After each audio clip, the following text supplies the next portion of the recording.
There we go. Welcome to Quarkus episode 117, and which is not about Helm, despite certain tweets. Which Helm we talked about last week. This week it'll be about Pact. What do you call it? Contract testing? Is that the Contract testing? Yeah. Yeah, Sorry, it's exciting. I've moved virtually. You can't actually see, but we have a guest sofa and a host sofa, and I'm now on the guest sofa instead of the host sofa. Okay, yes. You're looking completely confused. Yeah. See, this is where I should have had a different background so I could pretend that it was a different sofa. It's a different Holly. Yeah, okay. It's Yeah, Holly guest 100%. Yeah. So anyway, what else do we have of news? Well, the big one is that as of last week, we now main of Quarkus in GitHub, or Git, is now targeting Decoupled, and we're already seeing a lot of extensions updating and moving forward, so that's good. And I'm sure we'll see a lot of stuff that's tricky, but that's why we moved to main, to see how that goes. And otherwise, yeah, I think that's it. Things move forward. There's a lot of stuff to keep an eye on, and otherwise, sorry, I got a cold over the weekend, so I can't speak half the time. Anyway, as always, if you have questions, you can post it in chat, and otherwise, Eric, you are here as a host today, but I'm sure you'll participate. And then Holly, I'll let you introduce and go with your thing. Cool. Yeah, Eric and we presented on this at Devoxx Belgium in the fall, and we're going to be presenting on it again at like a few conferences coming up. I think like Devoxx UK and DevNexus. Yeah. So Eric hopefully knows what I'm going to talk about as well, and it's not a surprise to Eric, so you can jump in and rescue if it all gets too confusing or too muddled. I think the demo is new. I don't think I've seen this new demo. No exciting new demo. So what could possibly go wrong? Yeah. I actually have, because I remember when we did this talk last at Devoxx, some of the feedback we got, because we were like doing producer and consumer, or provider and consumer, like on the same laptop in the same project, and people got confused. So I literally bought two different hats, one that has a P on it, one that has a C on it, so that we can switch hats when we're doing the demo live. Yeah, I should have got hats too. And it is, I mean, I'll give a bit of context, and I've got a few slides, but it is one of the things that's challenging about Pact is it can be confusing, and I think that sort of hampers its adoption. And I think that's also sometimes a problem when you actually are just talking about it, because like Eric says, when you're trying to explain it and there's consumers and producers, and who's what and what role am I now and where am I in the demo. So yeah, do squeak up if it all gets too confusing in the demo. But before we go to the demo, I've got a few slides just to kind of give some context of like, what problem is this even solving? Yeah, but we have plenty of testing Quarkus. We don't need more testing, do we? It's the wrong kind of tests. Well, yeah, you need more kinds of tests. Got it. Hey, your screen is visible now. All right. Cool. So the context for Pact really is around microservices, and what so what I'm going to do today is a bit of an introduction to why contract testing is interesting, why that we have now aren't necessarily enough. I'll do a demo so we can see it in action, and then I'll talk a bit about the Quarkus extension that we've done for Pact. And then finally, Pact isn't the only contract testing tool in town. So I'll give a bit of context about what other options there are, when you might prefer which ones. So the starting point really with microservices is we have this sort of dream with microservices that we're going to completely decouple our system, and we can have these individual, isolated little units and the two pizza teams, and we can just sit in our own room and eat pizza together, and we never have to talk to each other or care about those people eating the pineapple pizza in the opposite room. But of course, what the business wants, what the user wants, what everybody ultimately wants, isn't just one microservice. The important thing is the system as a whole. And so then the question is, how do I know that the system as a whole works, since that's the actually important thing, without getting into a situation where I've completely lost all of the goodness of microservices, and in order to test everything, I have to start 62 services on my laptop, or someone else somewhere had, we have to have this big, QA team that are starting the 62 services on their laptop. And I was thinking about this a while ago, because in a completely different context, our the Red Hat app dev consulting team got an email from someone who was working for a startup, and they were the CTO, and they were saying, my startup has just given me this really shiny new, very hardcore Mac laptop, and when I try and start my application with however many microservices on it, the laptop, starts smoking, and you can't actually run this application. And so we sort of went back, and the first thing is, perhaps you should be running your application with Quarkus, and then your laptop would be able to cope. But that's actually, that's only part of the solution. Really, it's about, okay, you have to have a way of getting confidence in this system without having to run the whole system, or otherwise you may as well not bother with microservices and just run a monolith. And you definitely do have to have that system level understanding. And although we kind of hope that we can do these microservices where, we just test them in isolation, the fact is, if we do that, we will get breaks escaping to the field. Because even though our microservices are supposed to be decoupled, we sort of, realistically, they're not. And even if they're distributed, that still doesn't mean that they're decoupled. And I sometimes think when people talk about microservices, because they both start with D, distributed and decoupled, we sort of think, okay, so if I spread my application out across the internet, and if I use HTTP for every communication, I become decoupled. And it's like, no, you don't necessarily become decoupled. You just mean that your coupling hurts you a lot worse, and problems hurt you a lot worse. And Kent Beck had this really interesting thing when he was talking about coupling, and he was saying, in a system, like, you can never actually eliminate the coupling, because you always want some points of connection in the system. And so then it's, okay, how do I manage my coupling, minimize my coupling, and understand my coupling? And I think Pact is quite good at helping you manage that coupling.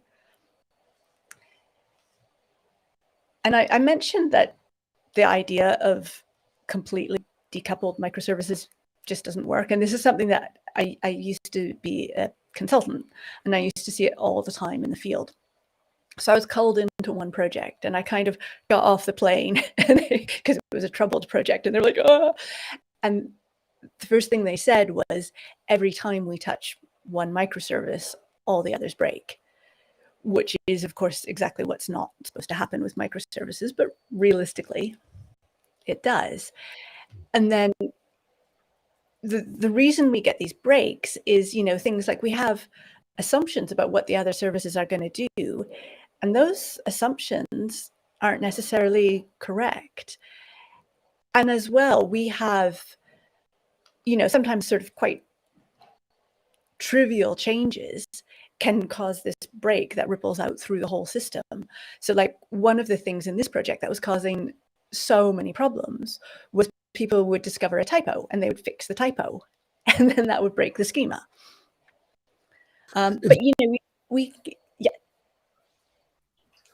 No, I was just saying it's fun. While you were talking it through, I was funny in saying that and actually, I remember when I played with microservices in Angular the first time, like after I've actually done software to use for microservices, but then I actually had to implement one.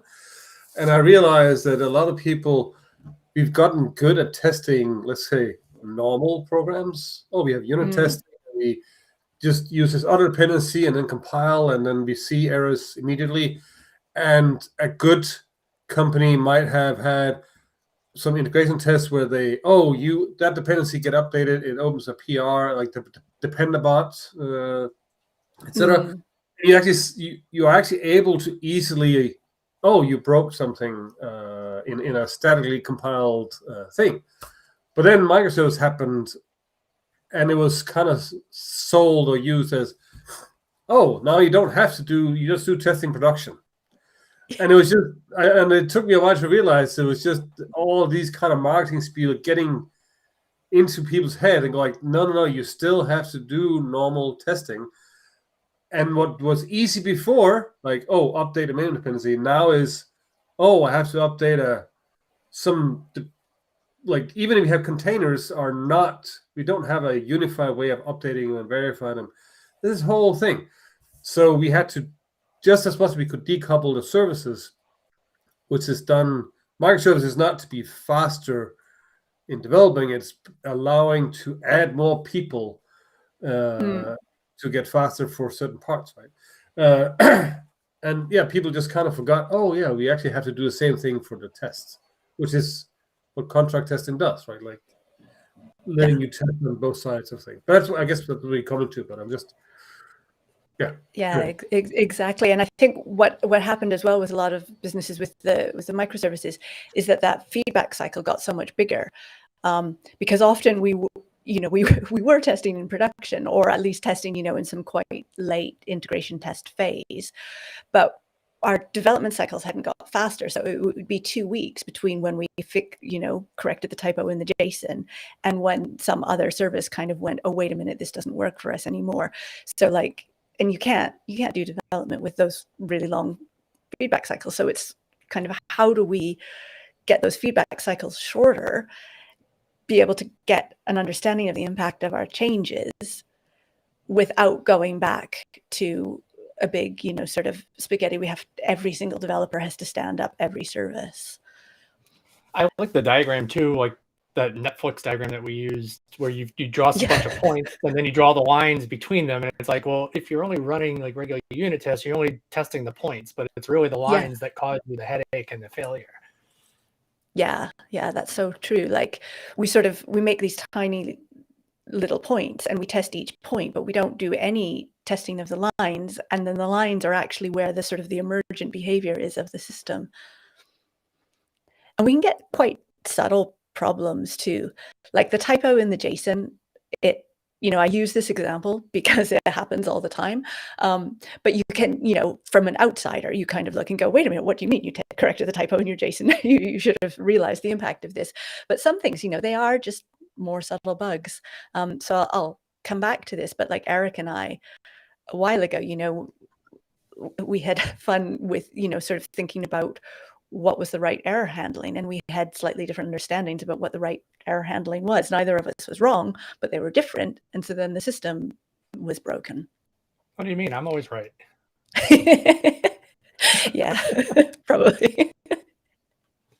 And the normal way that we try and handle testing a part of a system in isolation is we make mocks. So the idea is, I've got my code, and my code uses the red code, but I don't actually want to stand up the red code because that would be expensive and annoying and wouldn't be a unit test anymore. So instead, I make a mock that I think looks exactly like the red code. And so, the tests pass, and the problem happens is if that assumption that I baked into my mock isn't actually correct, either because I misunderstood or because they went off and did something wrong, then even though the tests are passing, when it actually gets deployed to production, which is the bottom picture, it's broken. So what a contract does that's different from a mock is it gives you that linkage between the two pieces, but in a way where each piece still has its mock, each piece still has its sort of isolated little helper. But because there's that connection, if there's a mismatch, you find out. So for the Pact is an example of consumer-driven contract testing. And so for the consumer, which is the blue code, the contract acts as a mock. So it's helping test the blue code in the same way that a normal mock would. And then for the red code, it's acting as a functional test. So it's helping test the red code in the same way as a functional test would. And because the mock and the behavior of the mock is guaranteed to be exactly the same as the behavior of the functional test, then that's where you get that confidence. Because if the tests are passing, and if our tests are passing and their tests are passing, then we have a pretty good idea that when we put these things together, they're actually going to work. As long as we use all the right versions of things that were tested against each other. Yeah, that versioning is a challenge. So definitely, like if you're gonna be deploying different versions, then you have to start thinking about version strategy in your testing as well. Of like, okay, well, what versions do I expect to tolerate each other, and make sure I have that matrix in my tests. And so then if the cowboys who are writing the red code go and change their behavior, then, you know, my tests are still passing because I'm still running against that mock, but their tests fail, which is good, because reality would also be broken. And similarly, if I like decide I need a different behavior, then my tests are going to break because I've suddenly started asking for behavior that doesn't actually exist. And so Max, you mentioned the sort of the different types of testing. And I find it quite useful to think about where contract tests fit in terms of a test pyramid. So like at the peak of the pyramid is your end-to-end tests. Those give you so much confidence that it works, but they're so expensive to run and they're so expensive to write that you probably don't want many of them. And then like at the other end, you have your unit tests, and those are so delightfully cheap to run, and they're really cheap to write, and you should have a lot of them.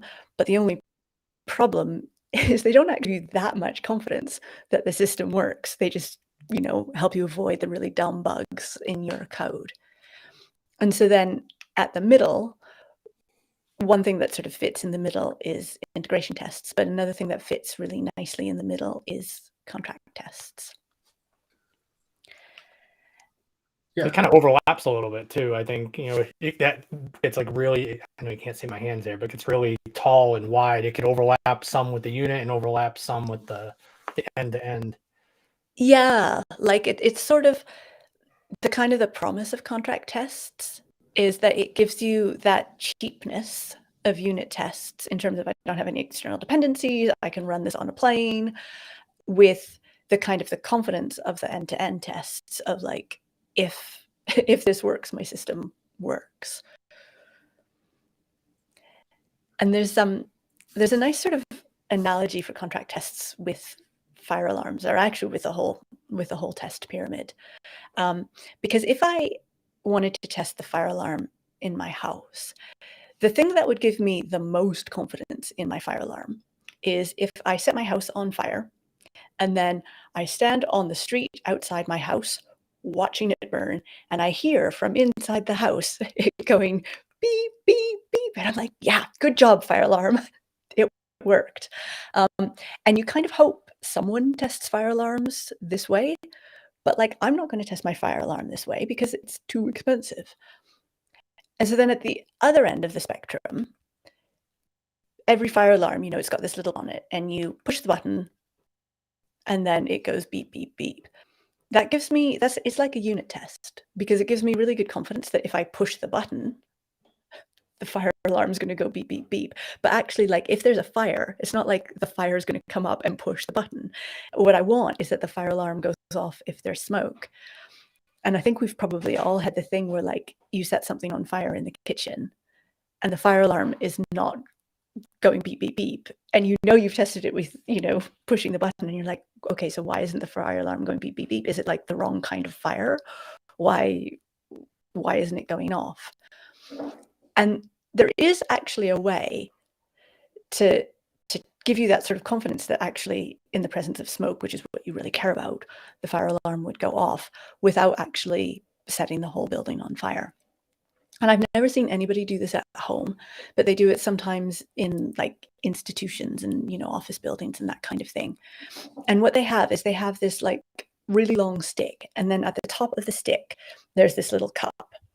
And the cup they put the cup around the fire alarm, and it sort of emits this little puff of smoke, and then the fire alarm goes beep, beep, beep.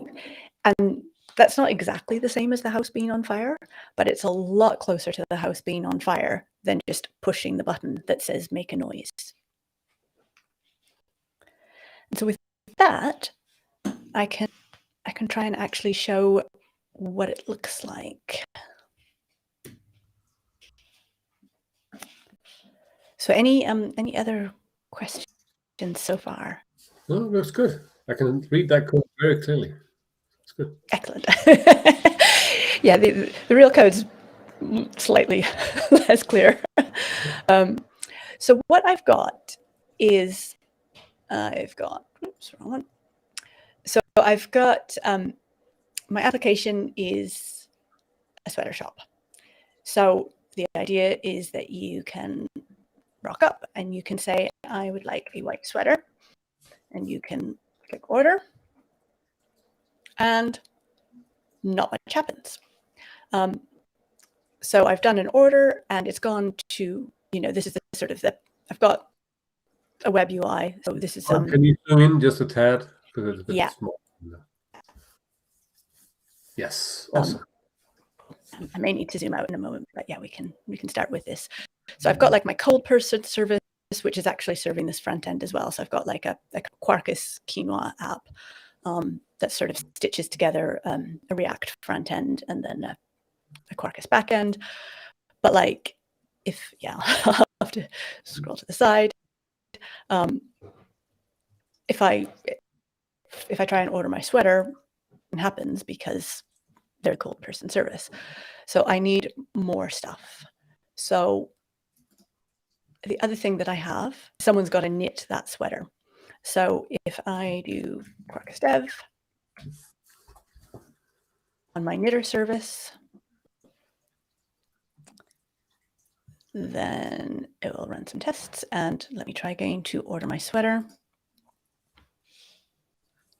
There's about a 5-second delay. Yep, so there we go. So order number 2, it did a little bit better. It went from the cold person to the knitter, but then we still have, I'm just a little bit smaller so we can see. We've still got this connect fused on port 8086 because the knitter, so the cold person to the knitter knits the sweater. I'm calling it sweater, by the way, to try and be internationally friendly. The knitter knits the sweater, but they need wool. Where do they get wool? They get wool from the farmer. So if I go back to my farmer service, and I can do Quarkus dev, and then you can see like in the farmer service, it just, it's just a JAX-RS service, and when a request for a skein of wool comes in, the farmer goes and shears the sheep. So if I try again, then cool, there we go.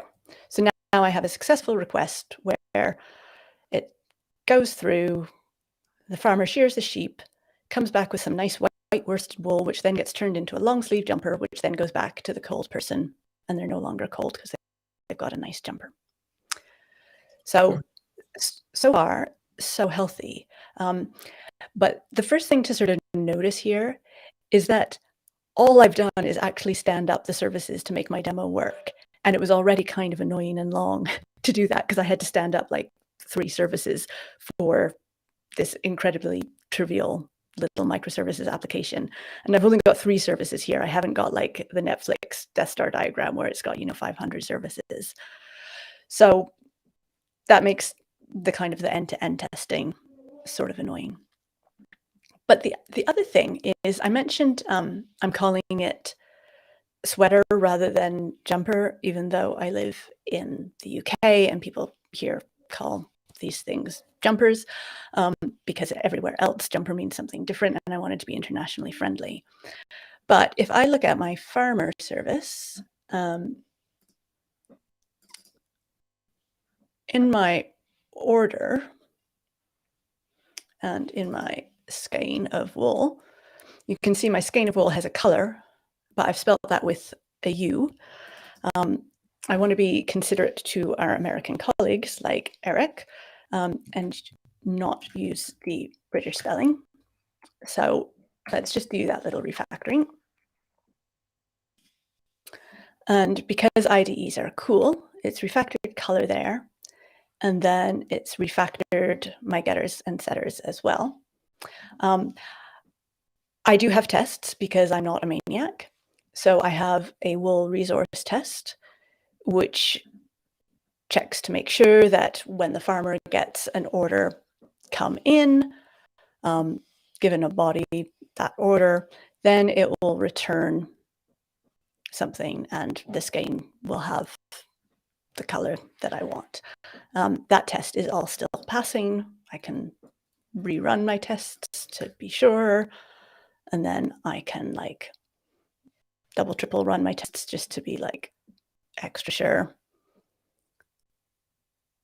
And they are still all passing because, and the reason they're passing is because I've avoided hard coding strings, because hard coding strings is annoying. So I feel really good that I've made my Eric friendly application. So I go back and I test it again with my white jumper. And there's a problem because on order number 3, I'd got a nice white sweater when the sequence went end to end. But on order number 4, my new sweater is a totally undescribable sweater, sad lambda.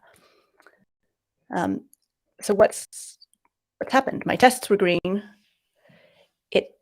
The sequence worked. So I went in, I said, I want a color white. I want the color white. I want the color white. It came back color white. But then all of a sudden in the knitter, the color was null. And you have to be fairly observant actually to see, I know because it's my demo, but like even I've sometimes been a bit caught out that color is spelt differently on those two schemas. And so then that means that there's a break. So this is where we want to start looking at contract tests to catch the problem. So the first thing I'm going to do on my knitter is I'm going to add an extension. So normally, particularly with Quarkus, they talk about it as consumer-driven contract tests. So the idea is that instead of the provider trying to guess every scenario in which it might be used, the consumer owns the creation of the context because the contract is the mock for the consumer, so they sort of know the context in which they're going to use it. So if I do Quarkus extension add Quarkus consumer, then hopefully, cool. So I've got my extension added.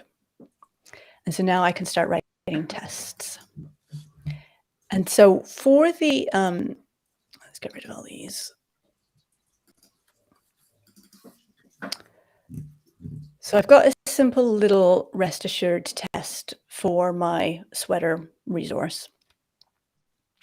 That what it does is it has a mock for the REST client for the farmer service. And then it says, it's got a little setup method to set up the mock, which is just to say, when I ask the farmer for wool, then give me a new skein of white wool. And then I've got a test which says, okay, I'm going to send it a sweater order for a white sweater, and I'm going to post to my sweater endpoint, and then I expect to get a sweater, and I expect that sweater to be white. This is using Mockito for the mocks. I want to not use Mockito for the mocks. I want to use Pact for the mocks, but the rest of the test is going to be useful. So if I take this and then I call it a sweater resource contract test,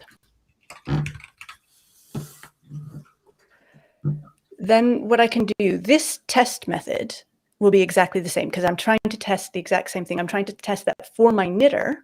If I ask my knitter for a sweater, I get a sweater back from my knitter.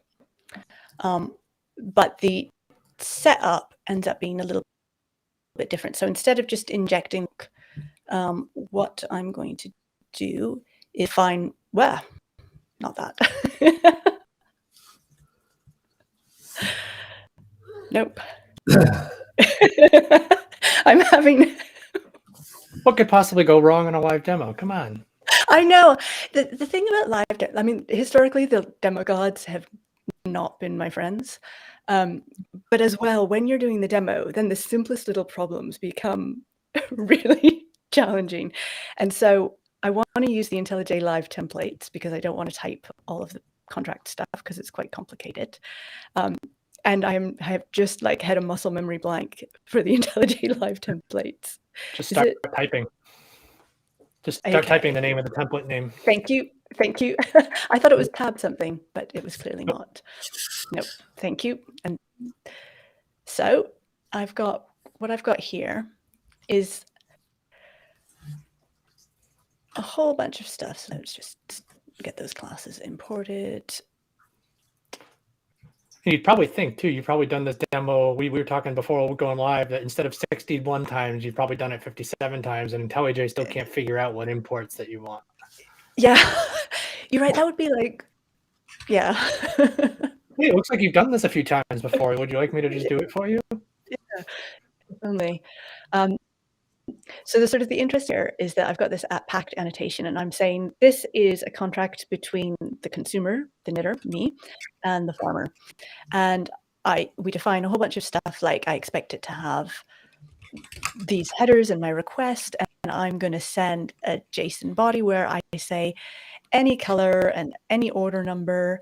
And so my farmer, my mock farmer at the other end, if it's something on the endpoint will /order, that's a post request that has a body that looks like that body up there, then it will give me back a 200 and the headers, the JSON headers, and the body, which is the most interesting bit that says, here's your wool, it's white. And then I convert that to a pact. And then I do one more last little bit, which is that I have to add some other annotations. So this makes use of the JUnit test extension facility. So I say I'm going to use the Pact JUnit extension. And again, I have to say, okay, I'm doing it for a farmer. And I think that farmer is going to live on port 8096, which is the Quarkus HTTP test port. Please write out my contracts here. And so if I go back here, we should to the other tab, you can see I did have 2 tests, and I now have 3 tests. It's showing as red in IntelliJ, but if I run it in IntelliJ, it should go green. Yeah, so it's green. And the other thing that will have changed is if I look in my target output directory, I can see I've got this contract now.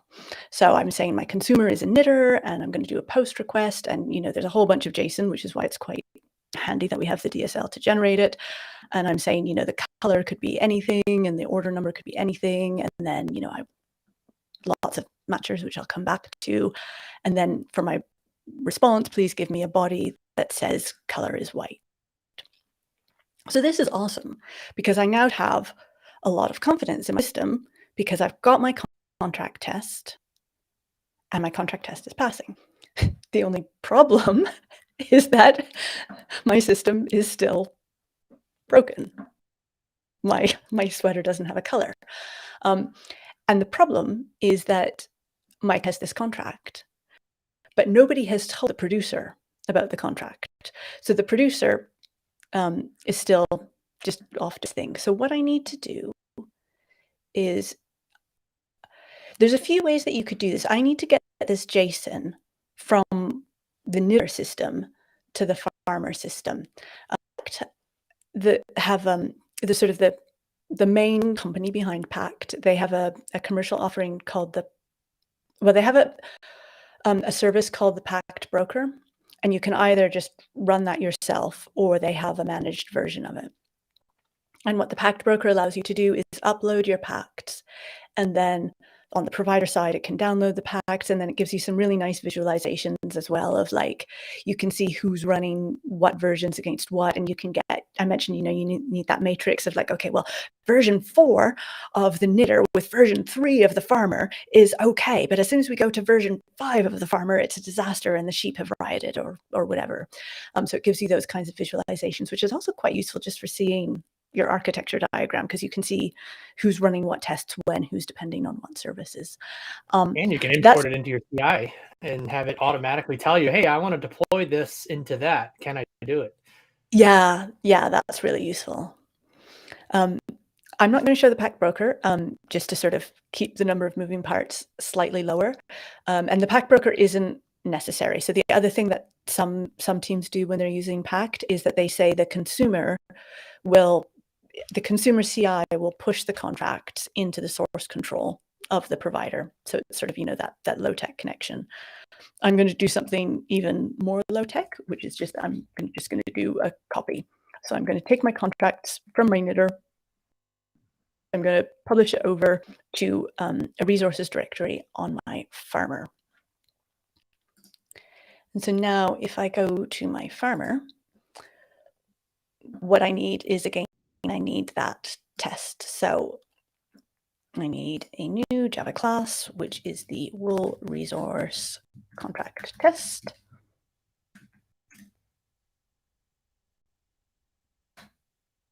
And what I'm going to do here, again, there's quite a bit of boilerplate, and I'm just going to cheat and pull it from source control. So if I go back here, paste in, then undo my imports. And these are all just normal Pact annotations. Yeah, these are all completely normal Pact annotations. The other thing I have not done here is I need to add my extension, or it's really not going to do my imports. So let me add extension Quarkus provider. And while you're doing that, the Pact 2 works with more than just HTTP. So if you're doing like message-driven stuff, like passing messages over message brokers, you can do this too. And if I do this in the right way,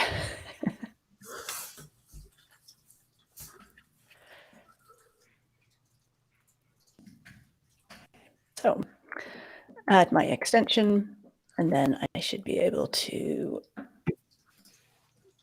persuade Maven to look at my POM again. I wish it would be a bit more eager to refresh from the POM. There we can go. set that setting in IntelliJ to have it watch the POM outside of the project. Yeah, like it's so idiosyncratic. And I've got the wrong provider imported, which is why that's being funny. So if I import. At what point does it record versus test the contract? So on the consumer, it's recording the contract and also standing up a little server that acts as a mock. So on the consumer, that's where it creates this JSON file. Yeah. And then on the provider, it's reading the JSON file. So like I've had to put the JSON file there into source control. Sure. And I think which is kind of unintuitive to some people who are used to like, hey, I'm building a CRUD service or whatnot. Here's my contract as the author of the provider. This is kind of flips it on its head a little bit. Which I guess when you're building, I know when I build a CRUD service, I always build all the C, the R, the U, and the D, even if half of them are never ever actually used. And is that actually possible to share? Like, because that's one of the things I could see people do, like that JSON there, which I know, like, this is what I've been testing with and stuff. Would that also be something you would share? Like, make that a Maven artifact that you say, hey, we agree on using the latest version, that one as our base, which you then, of course, don't want to upgrade to Refresh 2 because then you fail. You might pass when you should fail, or yeah, it becomes. I think that's like a really good question, and I think that's where a lot of when teams sort of start implementing Pact, that's sort of where they start to have the the kind of the arguments in the corridor and stuff of like, well, what should my version strategy be, and what should my strategy be for sharing the contracts, and like, and what freaks a lot of teams out too is because it is that consumer driven approach. Then it's like, well, as a provider, I'm providing this beautiful, perfect service, and you as a consumer went and wrote this test that had some new expectation in it that you never even talked about with me. And now it's either in my CI or I'm talking to the broker, and my CI is broken because of something that you did, and I own the service because I'm the provider. So you get like those sort of things. I think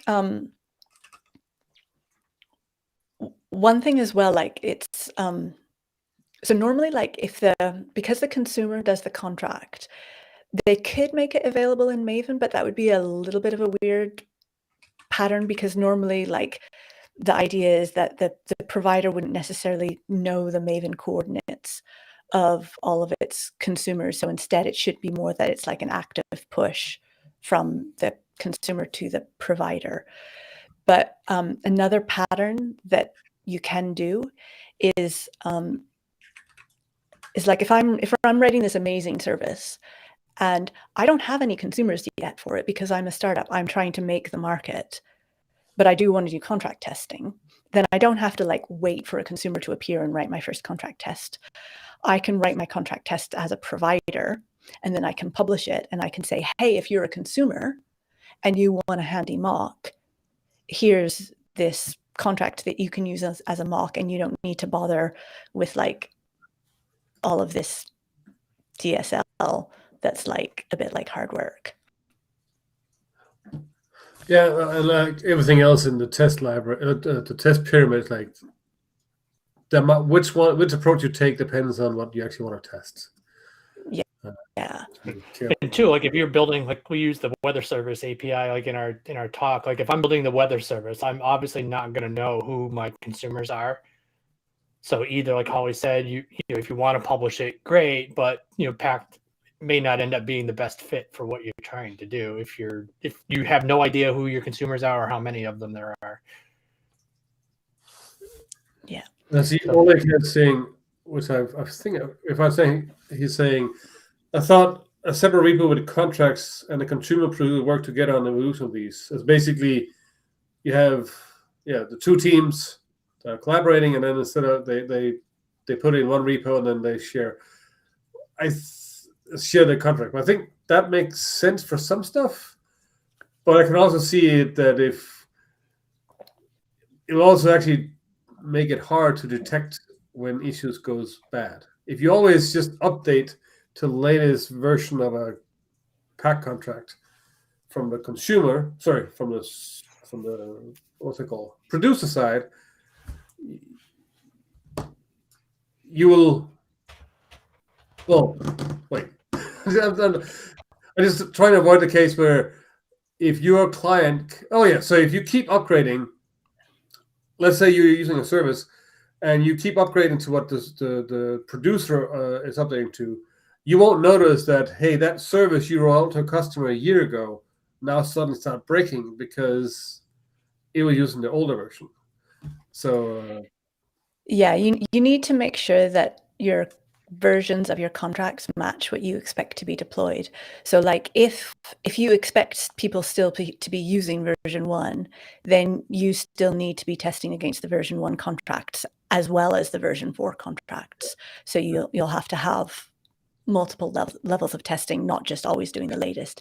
And that's, I think, where like the broker comes in handy too, because if you're just like pushing to the provider's CI, it's like they'll have a contract from each consumer. So if one consumer's on version 4 and one consumer's on version 1, then they should have both of those contracts because the consumers are different. But if the consumers have the same name and then there's just like two different versions, then you know that kind of sophisticated scenario the broker helps with. And I think the main point is just that no matter what you do, you have to be careful what you actually test. And the great thing about Pact is it allows you to share the stuff in multiple different ways. Either you keep it locally or you share it in a group, or I'm going to actually show the broker next week. So with the superheroes. So anybody who wants to see the broker in action, come back next week. Oh, cool. Oh, well, I'm not there. Bummer. Sorry, dude. All the trouble. Anyway, Antonio actually said, is Pact only for HTTP, or can you also test like Kafka contracts? Or No, they've got lots more now. They've got a plugin framework now, so that you can have. So they've got plugins, I think, for that are sort of more coming from the community for like gRPC and asynchronous messaging and that kind of thing. yeah, yeah. Okay, but that's, So that's still nice. Yeah. yeah.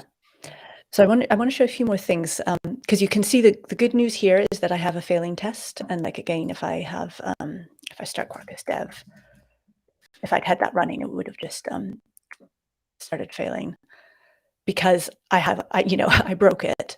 So I can now, I should be able to undo my change, and if I just go back and do color, because I've got that feedback now from my tests that says, hey, maybe you shouldn't have Americanized your spelling.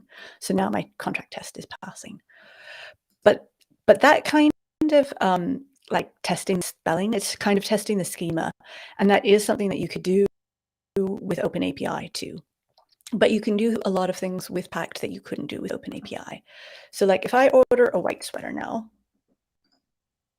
I will get a nice white sweater. If I order a black sweater, I will get a nice black sweater. If I order a brown sweater, I will get a nice brown sweater. And what's happening under the covers is that the farmer is going out. It is finding, if I look at the wool resource, the farmer is going out and finding a sheep of the right color and then turning that sheep into wool, or rather, not turning the sheep into wool, it's shearing the sheep to make wool, which is a model that works really well for white and gray and brown and black. But if I want a pink sweater, what happens? I get a white sweater. So there was a fallback, and it says, yeah, you can see like the request goes in for pink wool, and the farmer comes back and says, here is your white wool. So this is something that the schema couldn't really capture, the fact that you can have like white and gray and black, but not pink.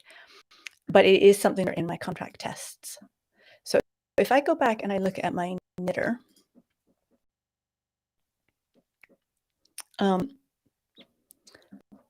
what I'm saying in my contract is I'm saying, I give you any color and you come back with white. And that's actually not exactly what we saw happening. Like if I gave it black, it would come back with black, but it's also definitely not what I want. I want it, I've made a kind of an assumption that if I ask for pink wool, I get pink wool back. So I can be a bit more specific here. And so instead of saying string type color, I can say string value color.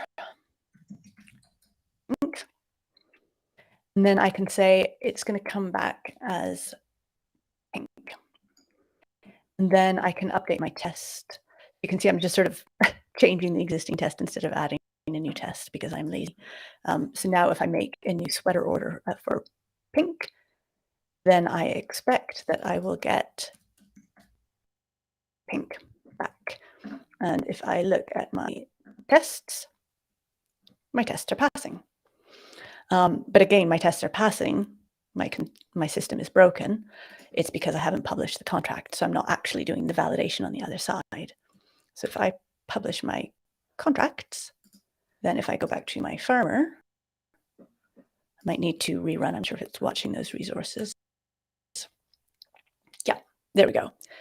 So I have a failure because it's saying I asked you for pink wool. You were supposed to give me pink wool, but you gave me white wool. We have a misunderstanding. And so again, now the farmer and the knitter probably need to have a conversation to decide, okay, well, what's the right way to resolve this? Should I like add a new dyeing service that takes the wool and changes it the color? Should I just like fall back and not return anything? What do I do? Put out a wanted ad for pink sheep. Yeah. And so we can do, we can say, actually, you know what? I think if you don't have pink sheep, just give me a 404. Just, don't do the fallback. So let's just say here, I'm going to turn null if I don't have pink sheep. So then if I go to my knitter, I can do some stuff too, which is that I'm going to be getting a 404 on, let me get my, so my contract, let me do again in place modification, which is that if I ask it for pink, realistically, it's not going to give me pink wool back. Instead, it's going to give me a 404 back. And it's not going to give me that body. So let's get rid of that. And then in my test, I can say, okay, if I ask it for pink, then I'm expecting a 418 back. The reason I'm saying 418 here is partly because it's my code and I can do what I like, but it's also to try and keep things clear, because I've got like a lot of 404s and everything, and you know, like Eric was saying, we've got the sort of the consumer and the producer and who's what and what am I even testing. So here I'm trying to test the knitter, and I've put in a little exception handler for my knitter that says if I get a not found exception, turn that into a 418. For those who haven't memorized the HTTP spec, 418 is the classic I am a teapot error code, which doesn't quite make sense for pink wool, but they're kind of in the same surreal ballpark. So on my resource test, I'm saying return me a 418 if you get the 404. So my mock is going to return a 404, and then my knitter is going to return a 418. And then I can add, I'm in the wrong window. Yep, so you can see now my contract test is failing because my knitter is not returning a 418, it's returning a 500. So if I go to my sweater resource and I say, I get my skein, but I'm going to put a try catch around it. So I'm going to do that. I'm going to catch an exception, and I'm going to throw a new not found exception. Yeah. So with that, hopefully, the test is now going to pass. Oh, my font is so big, I've lost. Nope, that was not quite a success I hoped. So I'm just going to run this in the IDE view to see what's going on.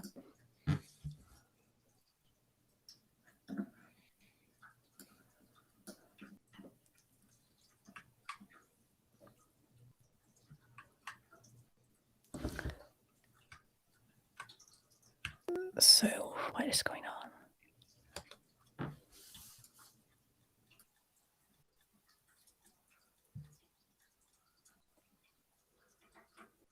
So somebody's getting a 404 when they invoked the farmer service.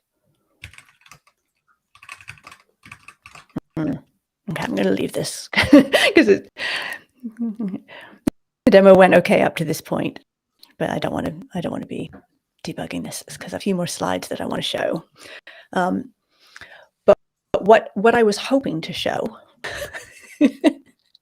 is I was hoping to show that I was actually going to get my 418, but that there's a more subtle problem, which is if I go back to my farmer, is returning a null, but a null will actually be a 204. It won't be a 404. So even though I'd had this conversation in my head with the farmer and we all said, don't try and return me pink wool, don't fall back to white wool, just, you know, give me the 404. I'd made this quite, subtle error here, and I wasn't returning a 404, I was returning a 204. So it should be that on the other side, then the tests failed. But let's move on from that because I think we've sort of seen enough Pact. And let's. So I mentioned I have a few sort of fallbacks for the demo. So if we hadn't seen anything, I think the key thing is, this idea that you can test the semantics, not just the syntax. Eric mentioned about pink sheep, and you may say, this is not a realistic demo. No one would be so stupid as to go to a farmer and expect pink sheep. If, so these kinds of problems that you're showing solving don't actually happen in real life. In real life, there are pink sheep. If you go to the Latitude Festival, you can find pink and blue sheep. So it's not as unrealistic as you think. And as well, the 204, 404 that I sort of got halfway through showing at the end, that was something that happened with Eric and I as well when I was preparing a previous Pact demo that I think Eric may show some of next week. And it was someone else's code, and I was expecting it to be returning a 404, and it was returning a 204. And so I went to Eric and said, and it was late at night. I was like, Eric is returning a 204, and I thought it would return a 404. And Eric started to talk about REST theory and how it should be like when it should be a 404 and when it should be a 204. And it was like midnight. And I was like, I do not care about REST theory. I do not care about 204 versus 404 and the subtle arguments. I just want my test to work. So I changed the expectations in my test to match reality, or at least, which is of course what you shouldn't do. But I forgot, because I was changing a contract test, as soon as I changed those expectations to match reality, then on the other side, the contract failed. So the contract testing rescued me from doing the bad thing of trying to just change the test to match reality. Just it was midnight for you, but not for me, because I'm not in the UK. Yeah, it was bright and early for you. You were like, I'm totally up for talking about REST semantics, and I just want my demo to work. If you take one thing away from this, if you take one away from it, it's that Pact is cool. But if you take two things away, it's that in Pact, it's so easy when on the knitter side to say, okay, now I'm going to make sure that the farmer does the right thing. So I'm going to check, this and check this. You don't need to do that. That's kind of baked in on the DSL side when it generates the contract. What you should be doing in your test is testing your code. So testing the things like, okay, is it going to return a 418? Can it handle the null sheep? Can it handle the, that kind of stuff? And annoyingly, when you look at a lot of examples on how to use Pact, the simple examples, like even, the Beldung example, they show it testing the mock. So don't, and I've seen when people are learning Pact, they test the mock. So don't test the mock. Yeah. Test your consumer code. The contract is just there to help you test your code. And don't test the mock. Don't test the mock. Yeah, it's basically well, I guess beyond just being a good practice, it's also helping to avoid that you're not testing. Like, imagine that you have a certain producer who needs to figure out if they can update stuff, and if you are testing some stuff that you don't actually use, that's just a waste of good energy, basically. Yeah. Completely. And I've only scratched the surface of Pact. So you can do really quite sophisticated matchers to sort of say, okay, well, if I give you a list, then I expect, this kind of stuff back. You can also have state. So a state is kind of equivalent to a given. So you sort of, in a test, there's the given arrange assert, or arrange assert act and given when then. And so you can have a whole bunch of different environments that the producer might be, and you can test all of those. So that's quite cool. That's something you can't do in OpenAPI, right? Because that's I'm calling the same endpoint, but I expect the provider to be in different states, and I expect the structure of the body looks exactly the same, but I expect the data to be different. Yeah. And Holly, before we go into this one, Richard says, will your code be uploaded to GitHub? Yes, it's we've got a link somewhere. I think I've shared the link as well, so we can share it in the show notes. But yeah, it's all on GitHub. And so I've talked a lot about Pact. I haven't talked very much about my Quarkus extension. The good news is that's actually okay, because I think when we talk about extensions, there's this kind of maturity model for extensions where the first thing is that it makes the thing work. And then in particular, it works in JVM mode, and then, it works with hot reload in the dev mode, and then it works in native. And then the next thing that we want extensions to be doing is kind of getting rid of that boilerplate and adding the developer joy. So, we can do things in Quarkus because we have all of this ahead of time build time knowledge to get rid of boilerplate. And then, ideally extensions sort of go on and they add a developer service if there's external dependency, and then, they maybe have an integration into the dev UI, and then they, maybe have a quick start code template. Where I am with the Quarkus Pact extension is somewhere between those two. So Quarkus does a lot of stuff with class loading, and Pact does a lot of stuff just because of how it integrates with JUnit that is kind of affected by class loading. So actually getting it to work with dev mode was not trivial. It's working with Quarkus 2 with dev mode. I had it working with Quarkus 3 in dev mode in December, and now it's not quite working with dev mode again.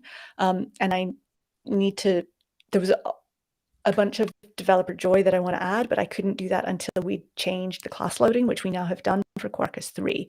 So there's a whole bunch of stuff which is sort of coming soon, but which I didn't show. Because like you saw when I was doing the demo, like there's a whole bunch of boilerplate where like I have to say, I want you to run it on the Quarkus port. And then we have this test template. Every single thing in here is boilerplate. So we should be able to just get rid of it a lot.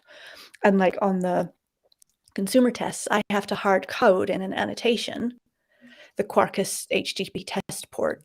That shouldn't be necessary. So we can fix that. And then as well on the No, I was thinking about that. Yeah. This is good to hear that.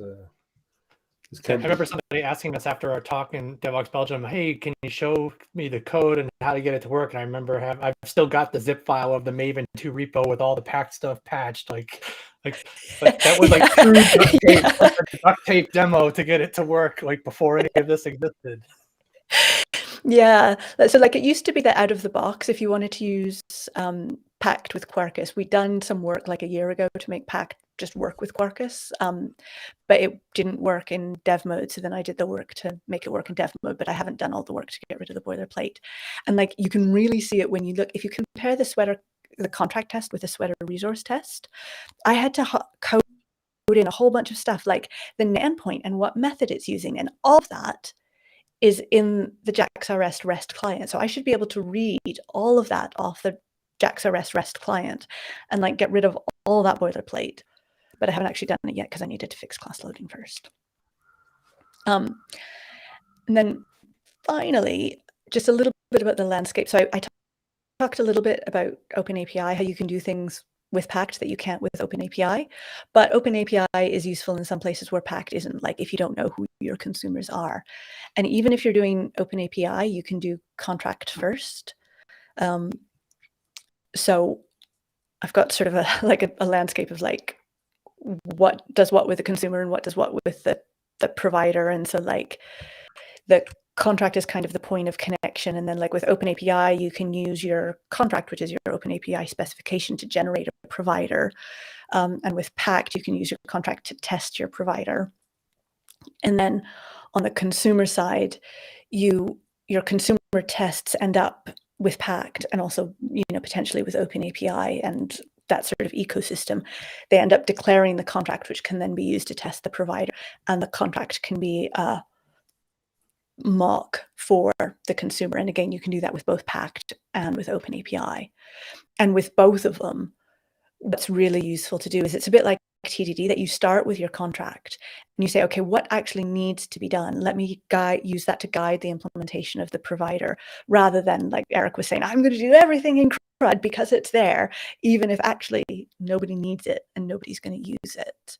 So if you want to know more about contract first development, our friends in the Red Hat app dev team, they don't use Pact so much, but they do have a really nice stack that's based around OpenAPI, and they've got some great writing about it. So again, we will share that in the show notes. And I think that's it. This is the QR code for the code, or as well, it's just called Pact Quarkus Sweater Demo. And going back to is this a realistic demo? As I was working on this demo, I saw this come by on Mastodon, so I had to include it. Here is the wool you ordered, but it's white, not pink. Got it. Awesome. And I pasted the links you shared the other day. They're now in the chat. I should be on the thing. So the Quarkus Pact extension is available since when? Is it in a final version or is it still in a? It's 0.2.1. So for Quarkus 2, you're good. You get the hot reload, the dev mode, so it's worth having. For Quarkus 3, hopefully this week I'm going to do the release that makes it work with Quarkus 3, and then it will just sort of continue going. And again, I'd love the feedback. I'd love to hear how people are using it, that kind of thing. Yeah, because so basically you can use it. So if you want to try out Pact, do on Quarkus 2, you can go and do it. You fix the big issues. Quarkus 3, we basically hope to remove a lot of boilerplate, but that just requires some change in Quarkus 3. Because I remember Pact is, what was it? It's Kotlin. What was the thing that made it? Yes. Yeah. So under the cover, so Pact, one of the other interesting things about Pact is it's completely polyglot. So I think it came from Ruby, and they've got bindings for every language. So like if you're living the microservices dream and you have all of those languages, it's nice. The Java binding for Pact uses Kotlin, and in Quarkus 2, we loaded Kotlin parent first for various reasons. In Quarkus 3, we were able to change that. We realized we didn't need to do that anymore, which then unlocks a whole bunch of cool stuff that we can do with class manipulation for Pact. And get it wired. So I'll do a release this week of the support for Quarkus 3, but just without any of the developer joy, and then I will go from there. Cool. If anybody's looking for examples, it's all baked into the superheroes as well. Yeah. The producer and in multiple places. I haven't quite gotten to the messaging part of it yet, but at least all the HTTP stuff is there. Yeah. Very nice. Well, our time is up, and I think we got all the questions answered. We have there. So thank you for that. And me and Holly will be not here next week, but Eric is going to take the seat. And then someone else will hopefully be here too. Or Eric will be hosting himself. Yeah, I'll be hosting myself and asking myself questions. Yeah. So Eric. That'll be some. Okay. I got 2 hats again, so I can wear my 2 hats. Exactly. Cool. We'll end it today. Thank you, Holly.